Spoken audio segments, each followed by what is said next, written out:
શ્રીશૈલમ મલ્લિકાર્જુન હૈદરાબાદ તેલંગાણા જવાના રસ્તા ઉપરનો આ સુંદર નજારો. ચારે બાજુ મસ્ત ગ્રીનરી છે અને મસ્ત મજાનો પવન અત્યારે વાઈ રહ્યો છે. ખૂબ જ સુંદર નજારો.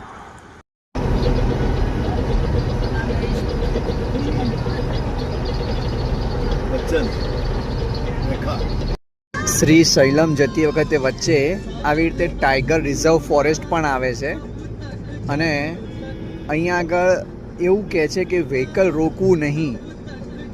વાઘ અને હરણા અહીંયા આગળ હરતા ફરતા જોવા મળી શકે છે આ જગ્યાએ. ખૂબ જ આ છે શ્રી સાક્ષી ગણપતિ સ્વામી ટેમ્પલ. એવું છે કે શ્રીશૈલમમાં દર્શન કરવા પહેલાં અને દર્શન કર્યા પછી શ્રી ગણેશજીની સાક્ષી પુરાવાય છે અને અહીંયા આગળ એવો એક નિયમ છે.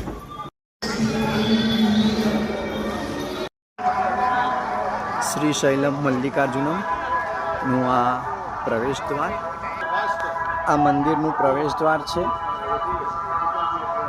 અહીં મંદિરમાં મોબાઈલ લઈ જવા અલાઉડ નથી, એટલે આ બહારથી જ પ્રવેશ દ્વારનું આ દ્રશ્ય કંડારી રહ્યો છું. આ શ્રીશૈલમ મંદિરનું નિષ્કાશન દ્વાર અને આ આખું જે આહલાદક દ્રશ્ય દેખાઈ રહ્યું છે. અત્યારે 7 વાગ્યાની આસપાસનો સમય થયો છે. ખૂબ જ સુંદર જગ્યા. અહીંયા અંદર મોબાઈલ અલાઉડ નથી, પણ બહાર નીકળ્યા પછી તમે મોબાઈલથી આ સિનરીના દ્રશ્યો આપણા કેમેરામાં કંડારી શકીએ છીએ. ખૂબ જ સરસ. અહીંયા આગળ જે દૂર દેખાય છે ત્રિશૂળ, આ ત્રિશૂળ જે છે એ ઓરિજિનલ મંદિર જે છે એનું ત્રિશૂળ દેખાઈ રહ્યું છે, જેમાં આ શિખર દર્શન કહેવાય છે. એ શિખર દર્શન એ આ તમારી સામે અત્યારે થઈ રહ્યા છે. હર મહાદેવ, હર હર મહાદેવ, જય મહાદેવ. ગેટથી બહાર નીકળતાની સાથે જ લાડુના પ્રસાદનું વિતરણ કેન્દ્ર છે. અહીંયા આગળ લાડુનો પ્રસાદ બહુ સરસ હોય છે, જેમાં કપૂર નાખેલું હોય છે.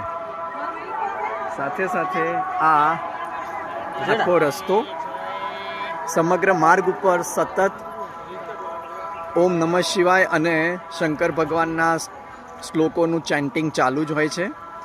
આ સેમ અનુભવ તમને, આવો જ અનુભવ સેમ ટુ સેમ મહાકાલમાં પણ થાય છે.